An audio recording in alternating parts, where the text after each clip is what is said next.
narito na ang pambansang top ng Pilipinas. G3 San Diego, Pat-P Daza, Alex Calleja, Korina Sanchez-Roxas, and special guest co-host Cheena Crab.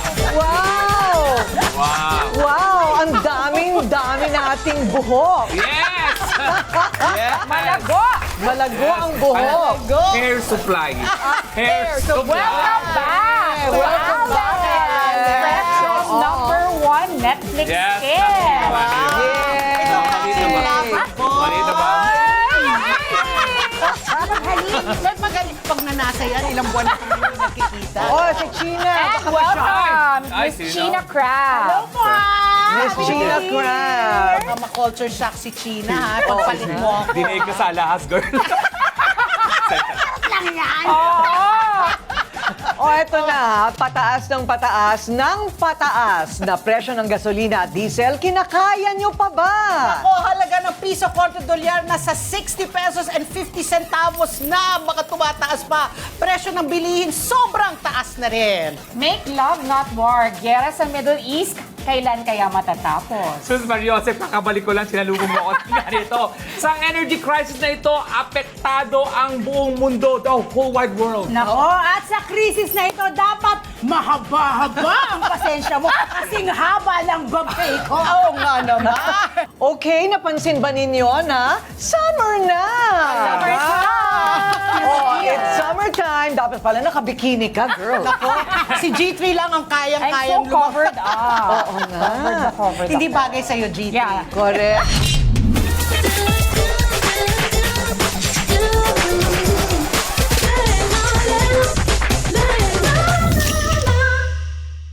Ano naman ang mga ganap ng TikTokers? Nako, What's basa the natin G? yung guess. Oh, sige. Okay, so ito na nga ang Cheena. ganap ko ngayon dahil ako ay merong weekly feeding mission. Wow. So, under the Little Plate Project, so inorganize ko yan last year. So, nagpapakain ako ng mga kabataan sa street, sometimes organize sa barangay. So, yun, kahapon, 100 kids, 200, 300, iniikot ko yan. Food, bread, may drinks, ganyan. So, parang small meals, big heart. Yun ang tagline ni Little Plate. Very Sina, ako pa rin charitable. ko Very yung G3. charitable. Madalas di magpakain to sa mga Sino pinapakain mo, G3? basketball players. Uy, ba? Ay, sorry. Nadala ako sa inyo. What's the G? Ready na ba kayo for my news? Kung anong G Oo ko, nga. it's very big news, Ay, ha? nako, Oh ano my ba yan? God. Handa ka Sige. na. Yes! I am officially engaged! Time of a whirlwind, and it happened so fast. And practice lang, practice. Happy April Fools! Nako, ikaw talaga yung hadas mo. Okay, kumusta naman ang ganap ng Netflix #1? Wow! Yes! Yun, nag-US tour ako. Ba? 8 cities sa Amerika kung saan kasalukuyang, alam mo na, matindi ang issue ngayon, kaya medyo kinabahan din ako. Tapos pagkatapos nun, doon na nabalita ako na Netflix #1 ako. Kaya pag uwi ko dito, nag-Japan naman kami ng mga family. Ay, ang bongga naman! Oo, sa Japan, ang ganda talaga ng transport system. Yes, Related dyan sa pag-uusapan natin ngayon. Sana all. Masaya. Oh, speaking Yun. of Japan, ako rin galing lang ng Japan. Galing kami sa Osaka. Doon Well, kami. Sure kayo, hindi kayo nagkitang dalawa? Wala, hindi kami nagkita. Kasama ko nanay ko at mga kapatid ko at may tita who was visiting from Sacramento. So, it was just really family time, bonding time. Nandun kami sa Osaka pero nagmadyong lang kami sa gabi. Yun ang hilig ng nanay ko talaga. Magluto sa bahay, tapos magmadyong sa gabi. So, it was nice. It was a peaceful, long weekend kasi nga nakapagsama-sama kami magkakapatid. Korina, ikaw saan? Siyempre, Ay, ikaw, ito, hindi ka saan to? magpapahuli. Hindi, sa sobrang busy. Dito lang kami, right? Okay. Boracay. Oh, diba? Wow, Boracay. Alam mo, sabi ng mga native sa Bora, parang tama man o mali ang ginawa ni Pangulong Duterte ng pagpapasarado bigla, di Yes, ba, oh, ng 6 Boracay. months, oo. But it gave the whole island a breather. Yes. So makikita mo, ang ganda talaga ng sand ngayon doon. Tapos punta rin ako ng Baguio. Ang layo from Boracay to Baguio. Eh, alam mo naman ako, jet setter. Di ba? Letter B2B. B na siya, B2B. Yes. B2B. And nakita ko yung malaking-malaking bagong tourist attraction doon, yung Igorot Stone, which is somewhat controversial because I don't know kung inuka nila yung bundok doon. Pero pinuntahan namin, naaaliw naman yung mga bata, ayun. Tapos nanganak yung isa kong aso. May bagong baby! Meron akong 2 new puppies. Good work, Mama Cola. Ayun. klaseng aso sila? Congratulations. Mix of Schnauzer and Shih Tzu. So Ay, ang cute really niyan. cute. Really, Yan. really cute. Ang So, cute nagkatuta si Korina. Nagkatuta. Tuta! Pero sasabihin ko nga kay Korina, yung mga pinuntahan niya, may mga nabasa ko na talagang naapektuhan ng krisis. Ang Baguio, nabasa ko Ay, si Mayor true. Benji Malgalo, Yeah. 50% drop sa turista. Yes. Tapos pati ang Boracay nga daw, yung kanilang occupancy rate ng mga hotel, Yes. 50% din daw. Yes, Diba? that's very true. O, buti na lang nagpunta ka, so naging ano na lang. Kumita sila doon. Kumita lang mas pinapapaano. Hindi, puro libre nga eh. O, kaya ako pumunta doon. Libre. Salamat po. Movenpick, thank you. Ryan Molina, thank you. Okay, buong mundo apektado sa energy crisis na ito. Kaya nga, konti lang ang pumunta. Yes, Walang gustong correct. bumili ng Yes, ticket, tipid. nagdoble. nagtitipid. At pagkatapos, walang gustong... Staycation lahat. Yeah, staycation lahat. Pero bakit ba nangyari ang giyera kasi na ito? At ano pa ang magiging epekto nito sa atin at sa buong mundo pag tumagal-tagal pa? Correct. Yung full tank mo dati ay... 1/4 na lang ang Kaya nga. binabayad ko. Kasi full tank ko is 80 liters. Dati-rate, pag nagpo-full tank ako, mga 4,000. Kanina, nagpakarga ako, kasi nga tataas na naman, 1/4 lang, nasa 2,000 na. Doble. Okay, ang doble binayad. talaga. Ako, Yes. nag-pray talaga ako dati pag nagpapagas ako. Tinitingnan ko, pinapanood ko umaakyat yung tangke. Ngayon talaga, prayers. Sige na, isa pang bar, please! Dati hindi ako naniniwala sa, di ba pag kinaganon yung patak? Hindi, tsaka ginagala. Ginaganon ko talaga. Ginaganon ko talaga. Kasi naalog-alog ko Para talaga sa lahat. Oo ba yun? Yung pag-alog-alog kasi tinuruan ako gaganon-ganunin mo na para mapuno. Oo. Pero sabi nila, dangerous daw yan eh. Dapat yung automatic lang. Huwag mo daw talaga hintayin na pumuno Sagad-sagadan. sagad-sagad. Anong sagad? Ganun. Pinapalagay ko ng tubig, tapos pinapaganon ko. Wag mo Gaganon. lagyan ng tubig. Niyanig ng sunod-sunod na pagsabog ang Tehran, Iran dahil yan sa sanibersang pag-atake ng Amerika at Israel. Narito ang Frontline Report. Dinulagan ng pagsabog kasunod ng makapal na usok ang Tehran pasado alas 8 ng umaga local time kanina. Ayon sa ulat ng Iranian media, sunod-sunod na pagsabog ang narinig sa capital city ng Iran. Sa pahayag ni Israeli Defense Minister Katz, preemptive attack ito laban sa Iran para umano alisin ang mga banta nito. Dati nang nagbabala ang Israel at Amerika na maglulunsad ng pag-atake kapag itinuloy ng Iran ang nuclear at missile program nito. Kinumpirma ni US President Donald Trump ang pag-atake. After nangyaring COVID crisis years ago, isa na namang krisis ang tumama sa buong mundo. Ang energy crisis na dala ng US-Israel-Iran conflict. And joining us to discuss the topic is a political scientist, global affairs specialist, and journalist, si Mr. Richard Heydarian. Yay! Good morning! Richard, welcome. Morning, Parang Richard. don't look up, medyo very happy, pero napang-grim yung topic. Oo nga, kaya nga. Alam mo, sabi nga nila, yan ang specialty ng Pilipino. Malapit ng World War III, pero nakangiti pa rin Yes. tayo. Resilient, resilient. Yun, okay. Oo. So, tatanungin natin si Richard. Prediction muna, prediction. What's going to happen next? Tingin mo, nagsimula lahat ito, di ba, itong pagbomba ng Amerika at Israel sa Iran. Paano gaganti ang Iran? Kasi nakakatakot masyado silang tahimik. Anong tingin mo? May tinatawag kasi mga escalation trap eh. Habang umaakyat ka sa ladders of escalation, mas nakakatakot. So nakita natin, for instance, dun sa giyera ng Russia at Ukraine, no? Akala natin, 3 days pa lang tapos ng laban. Yeah. Russia come in, tapos ng Ukraine. And then lumaban ng Ukraine, napakalakas. Okay pala, ito na, Ukraine na manalo. After 6 months, nakita natin, nagkaroon ng quagmire. At ito tayo, 2026, hindi pa rin tapos ang laban. So actually, ang ginagawa ng mga eksperto dito is tinitignan yung ladders ng escalation. At itong pinakahuling ladder na escalation na nakakatakot is baka papunta tayo sa tinatawag na infrastructure warfare. Kung saan, of course, si President Trump, inulit niya ulit yung ultimatum niya na ita-target niya yung energy infrastructure ng bansa, yung electricity grid. Na obviously, hindi military ito. Yeah. Kasi apektado dyan yung buhay ng mga ordinaryong tao, yung buong ekonomiya. At sinabi naman ng Iran, kung hindi na i-withdraw itong ultimatum na to, preemptively, pwede nila i-target yung energy infrastructure ng hindi lang Israel or bati yung mga neighboring countries potentially. Middle East. So nakakatakot yan kasi once you go there, medyo irreversible na po yan. Yeah. Dahil pag tinarget mo yan, ang pinag-usapan natin dito, taon-taon na destruction, uncertainty, and chaos. At of course, yung isa pang escalation ladder is if ang US ay papunta na from air campaign to ground warfare.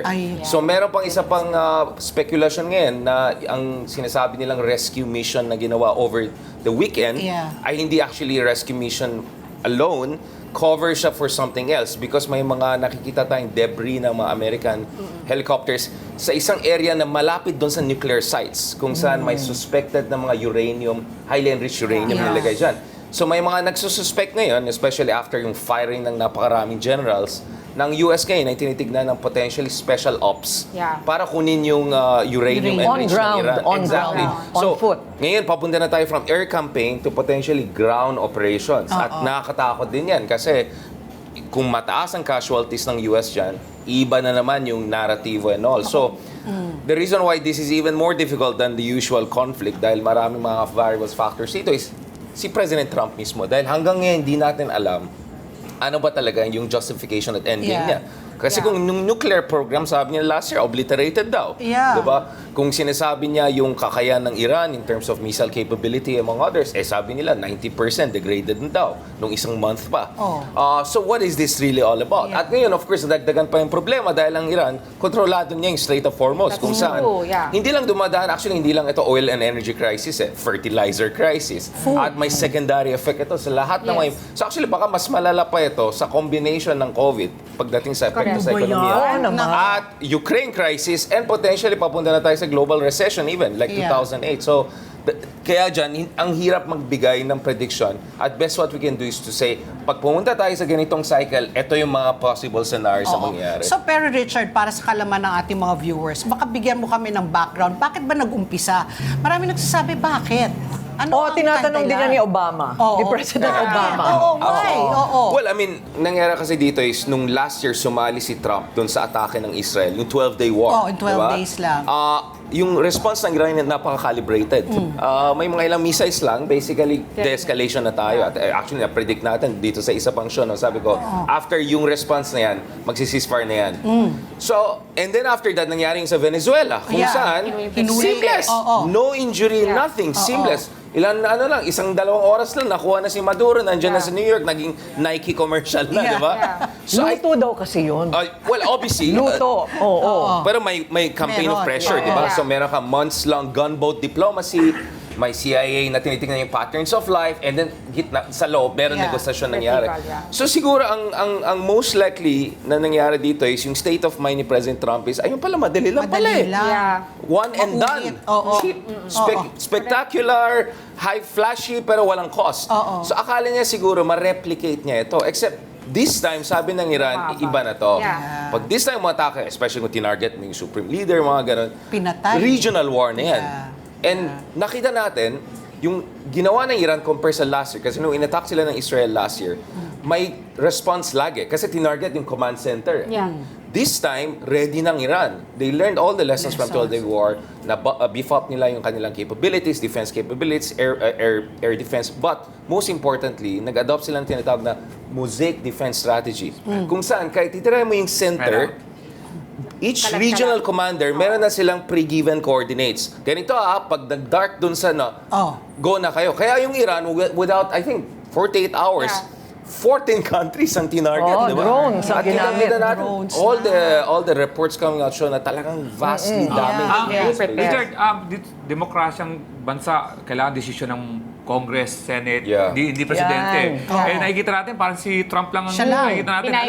Ano ba yung stand ng US Congress dito? At saka ng UN. Sa US kasi, over the past 50-60 years, ang laki ng binibigyan sa war powers ng discretion sa presidente. In fact, nakita natin, even pa ni Obama, doon sa Libya intervention, isa pang disastrous intervention eventually, as long as hindi nila i-announce na full military operation ito, parang may room for maneuver ka.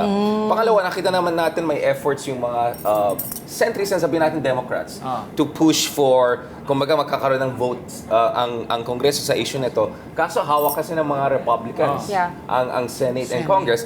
And hindi ito yung usual Republican Party. Napaka-loyal kay President Trump itong Republican Party na ito.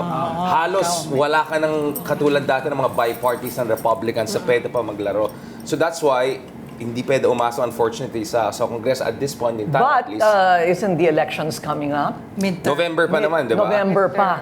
May mga nagsabi, yung kalaban ni, di ba, ang expression, yung expression, when your enemy is making mistake, don't interrupt. May mga nagsabi na habang tumataas yung presyo ng galon, habang nagagalit yung mga Amerikano. Actually, may mga Democrats nag-isip dyan, ayan pala, ano na yun eh. Political harikiri naman to. So, wag na natin, hayaan na natin si Kuya, tapusin mo na yan, di ba? Tapusin mo na yung report. Self-destruct So, na lang alam siya. naman natin, every midterms, hindi katulad ng Pilipinas, baliktad, di ba? Anti-incumbency. Gusto na mga Amerikano may balanse. Pero this year, potentially, devastating ang maging epekto. Kung tuloy-tuloy ito at papunta tayo sa recession. I mean, stock markets, trillions of dollars have been gone already.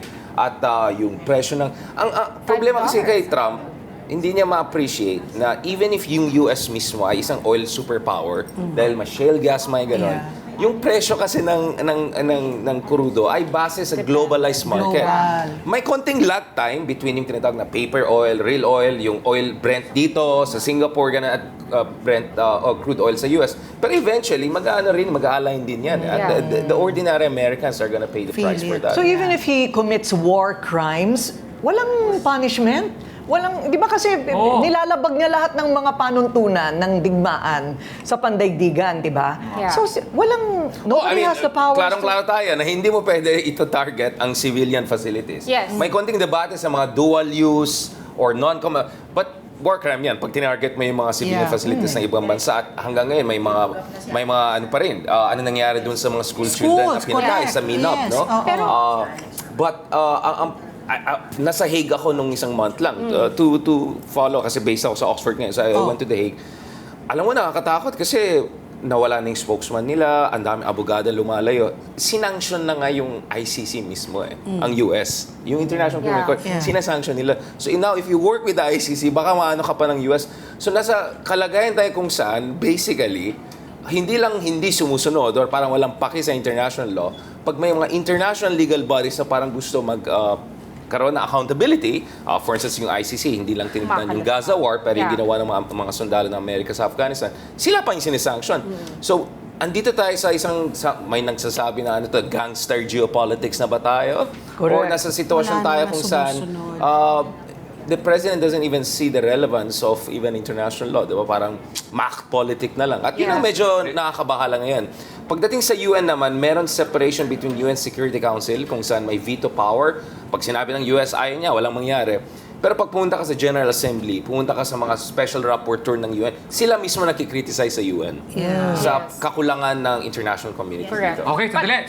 Medyo kinakabahan Sorry, ako kasi sa sabi ni medyo Richard. mahabang usapan. Hindi, pero hindi talaga natin maalis ang kaba. Pag nagpatuloy pa ang giyera ito, sabi nga ng sikat na prophet at author na si Alma Moreno. prophet! Iba na pala siya. Dasal lang talaga. Ang kopyan this time, di ba lagi natin hinihiling? Anong hinihiling mo? World peace. Correct. Prayer for world peace. Pero di sa Pinas, ano bang ginagawa ng gobyerno para sa energy crisis ito? That's next here on TikTalks!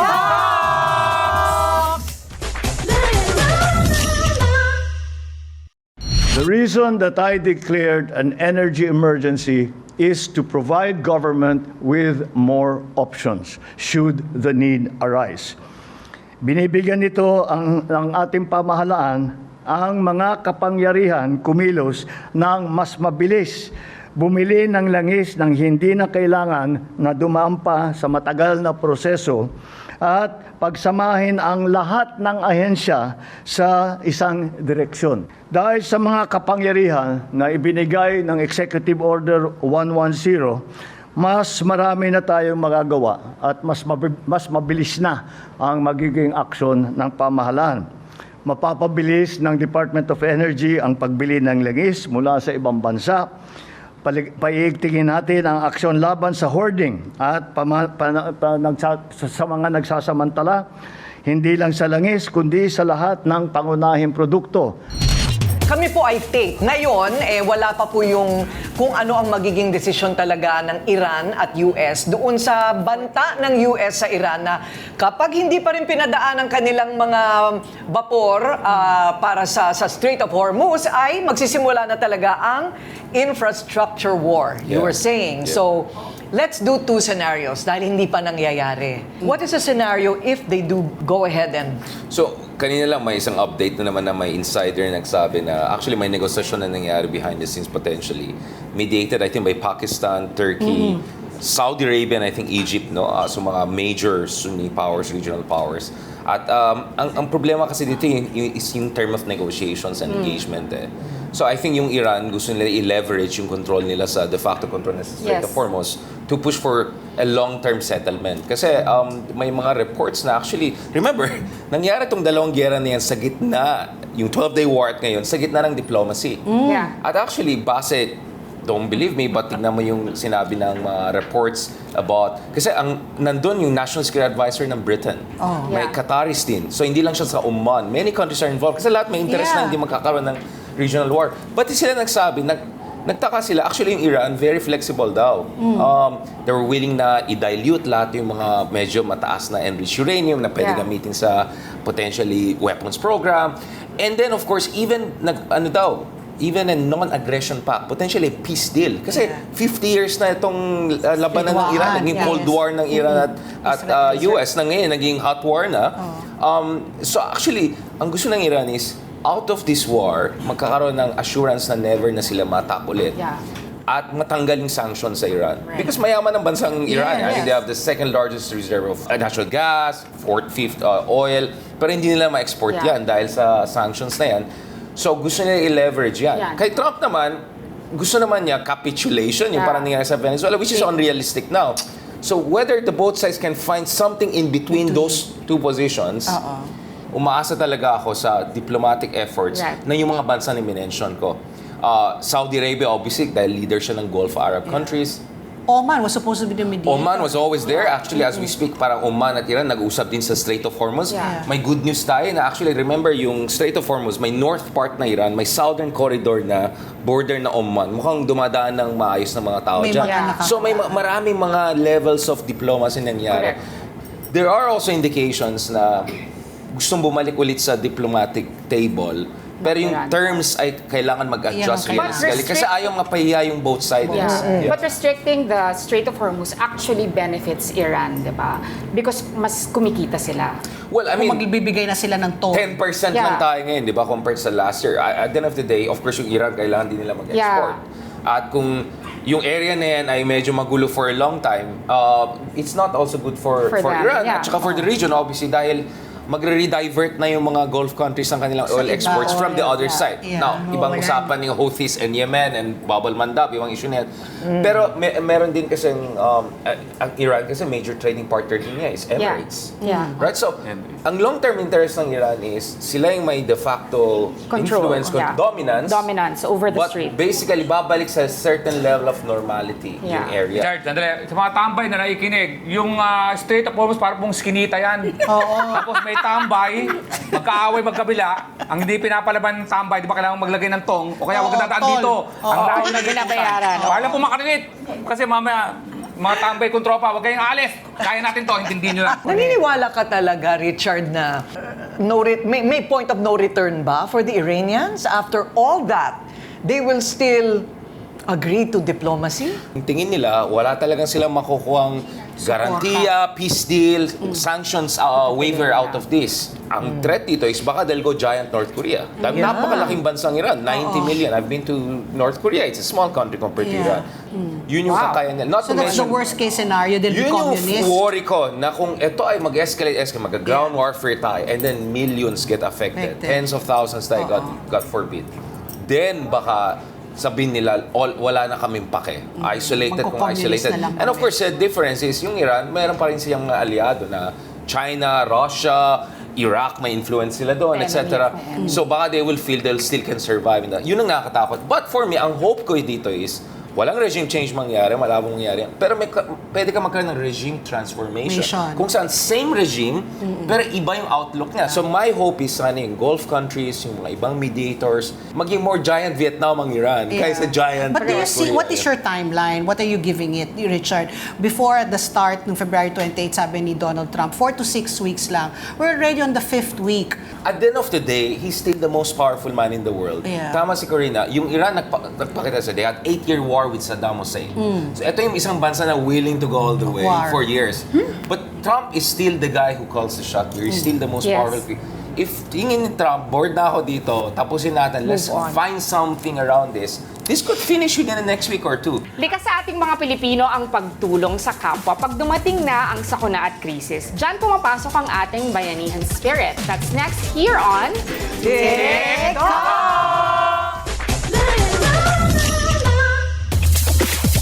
Marami tayong magagandang katangian bilang Pilipino. Medyo mahina lang talaga tayo pagdating sa tamang pagboto. Ano?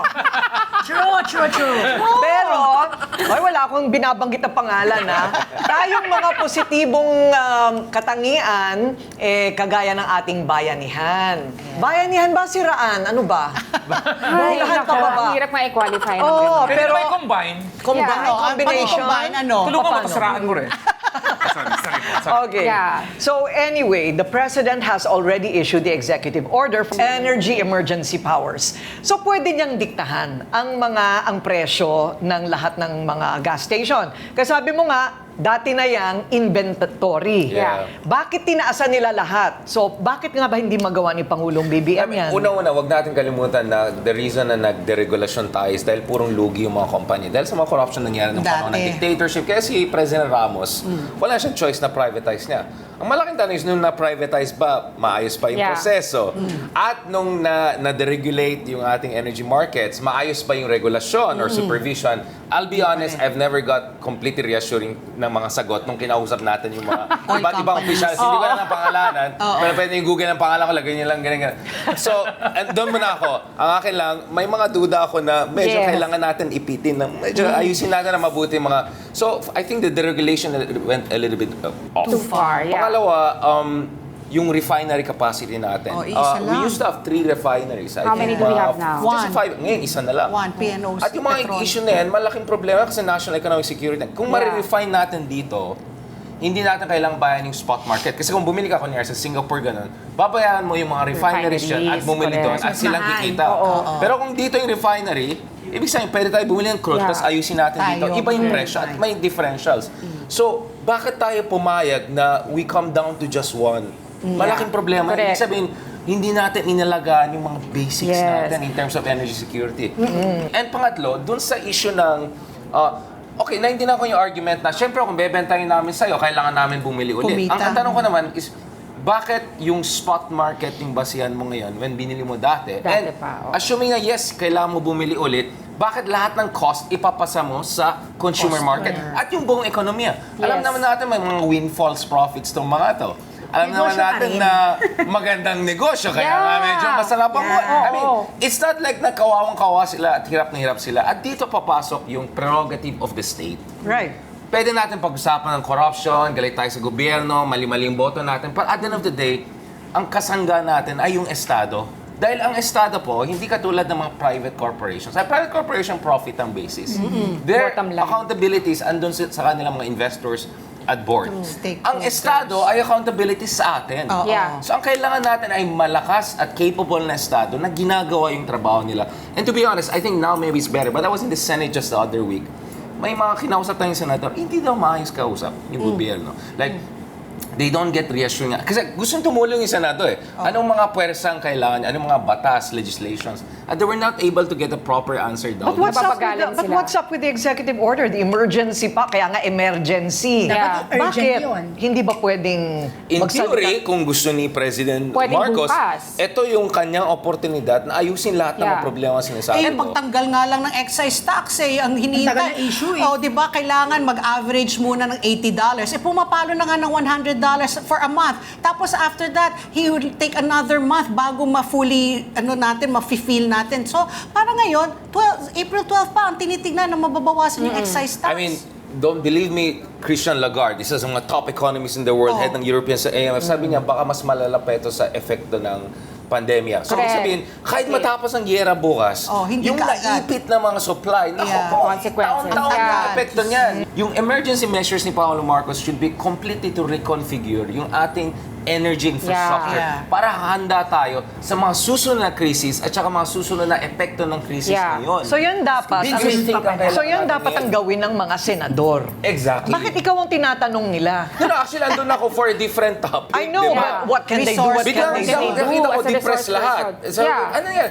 May mga ayos kausap kung ano sinasabi mo. And there talks pa of Kasi gusto nila tumulong rationing fuel. May ganun pang usapan. They can do something by going on the podium and calling out the president. Yeah. But why don't they do that? urgency. I think una-una kailangan natin din na maayos ng debate dito sa issue ng buwis. No? Kasi may mga kaibigan tayo na economista na nag-uusap na parang perfect market naman tayo. I mean, alam naman natin, we're not really a free market economy. At may mga problems sa regulations and all. So for instance, even sa Europe, sa Germany, meron silang hindi price cap, pero hindi ka pwede magtaas ng presyo ng mga diesel more than once a day. Yung paiba-iba, 3 p.m. ganun. Yeah. So may mga different ways. Sa mga ibang bansa, tuloy-tuloy pa rin yung refining capacity at previous cost. So in short, I think dapat bukas tayo sa isang intervention, whether ito yung excess tax, whether ito yung VAT, whether ito yung issue ng wealth tax, mga ganun, kung saan may long-term readjustment na pwede tayong gawin. Sana ganun na long-term ng isipin natin. Sana Ating hindi tayo kapasidad ng 100% buong Correct. Para hindi dependent. nahihirapan yung mga ordinaryong Pilipino. Napag-usapan na natin kung anong mga tulong ang binibigay ng gobyerno at ng komunidad natin sa gitna ng energy crisis na ito. Coming up next, paano natin tutulungan ang ating mga sarili para hindi tayo maalta presyon sa patuloy na pagtaas ng presyo. That's next, dito lang sa TikTalks!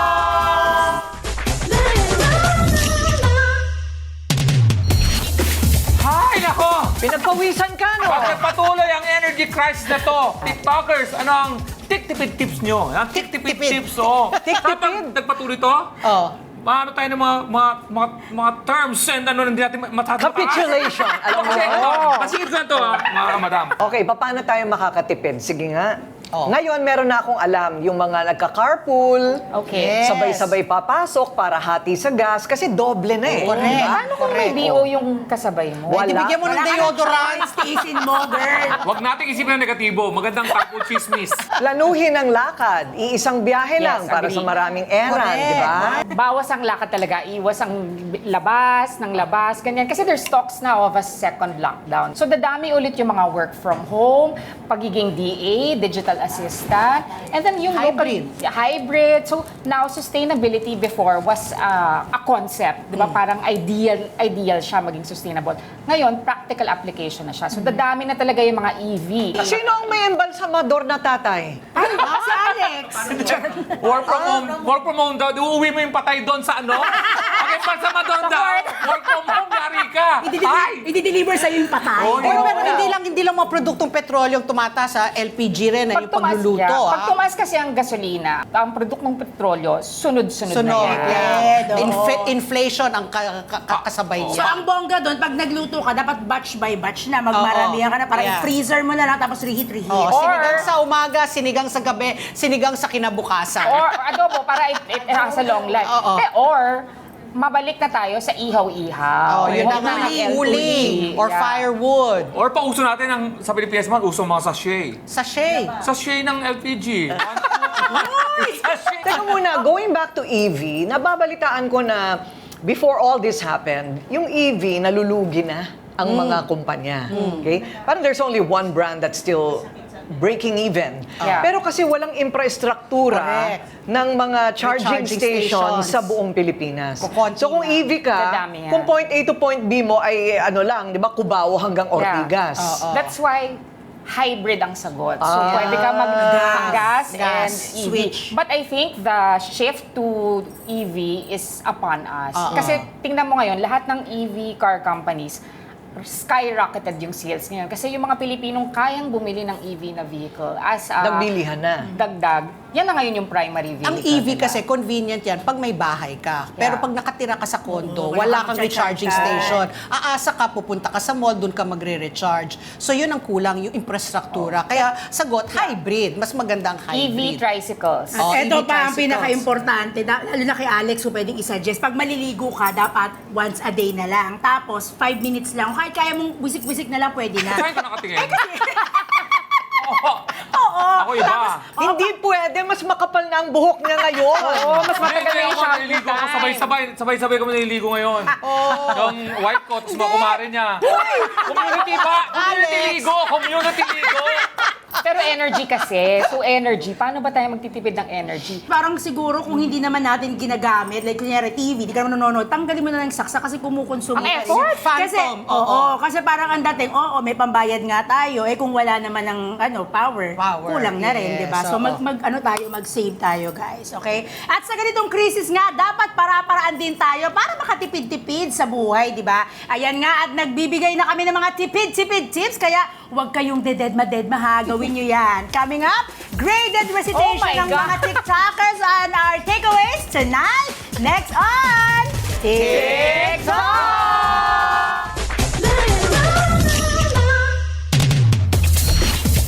Ang sinasabi ko, ang takeaway ko from this one is medyo global, no? Talagang walang nananalo kapag may gera. Ang gera, dapat yan, wala na yung espasyo sa buhay ng tao sa panahon ngayon. Correct. Kasi walang winner talaga. Ngayon, sa Amerika, may pagkakataon sila diyang medyo mabago ang landas dahil meron silang eleksyon.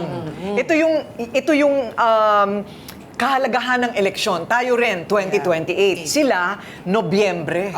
So, they have a chance. So, I'm just saying, yung root ng lahat ng ito ay ang karahasan. Ako naman, ang aking takeaway ngayon, talagang patuloy na matinding panalangin. Talagang, Amen. parang wala tayong magagawa eh. Kumbaga, casualties of the war. Wala tayong ginawa, wala tayong yet apektado. Kaya sa akin, patuloy po ng matinding panalangin ang aking takeaway. Ako add ko lang kay Ate Korina yung sinabi niya na sa gerang ito is wala naman talagang nananalo. Dahil ang totoo, ang talo talaga is yung mga inosenteng tao na nadadamay, di ba? So parang hindi na lang yan labanan ng armas, labanan din yan ng mga tamang desisyon ng mga namumuno sa gobyerno para at the end of the day, di ba? Yeah. Ayusin niyo po. Kawawa naman po kami. Ganito na nga itsura ko, di ba? Ano ba naman? Mr. BBM, yung emergency powers po. Ako, ngayon, applicable yung sinasabi mo na, nako, mag-focus na ako sa buhay ko, walang epekto sa akin ng gobyerno. Ngayon natin mararamdaman yung tamang pagboto. Kasi kung maayos yung transportation system natin, maayos yung energy natin na pag-aasikaso, magkaagera pero sana hindi masyadong ganito katindi yung panic tayo. Parang hindi natin inisip Parang hindi nangyari. So, sa mga nanonood sa atin, katulad ng imbisita natin, ang daming sinabing, pati ako natuto. Gamitin natin sa pagboto natin yung pagpili ng tamang mga tao para ma-anticipate itong mga problema na ito, meron tayong protection. Yeah. Correct. Para sa akin naman, the shift to sustainability cannot be aspirational anymore. It should happen right now. Sustainability, circularity, huwag masyadong mamili. Pagkatapos, dapat maging self-sufficient tayo, food security, lahat yan kasi sanga-sanga na kapag tumaas ang presyo ng gasolina at ng petrolyo. So, we have to be self-sufficient. Ako, paki-interest sa pautang. Yes. Sigurado yan. Tataas yan. Marami ang Huwag kayong magpautang kasi nga mahirap kang mabayaran. Yung mga umuutang walang choice. Oo, Kaya yun ang na. gagawin na naman ng mga nagpapautang, lalakihan yung Tama. interest. Yes. Tama. Pero kung Diba? meron kang kakayahan, huwag ka na lang magpautang kasi mahirap talagang maningil na. Kasi walang kasigurahan kung mababayaran ka pa. Tapos magmamahal na naman yung presyo ng siomay.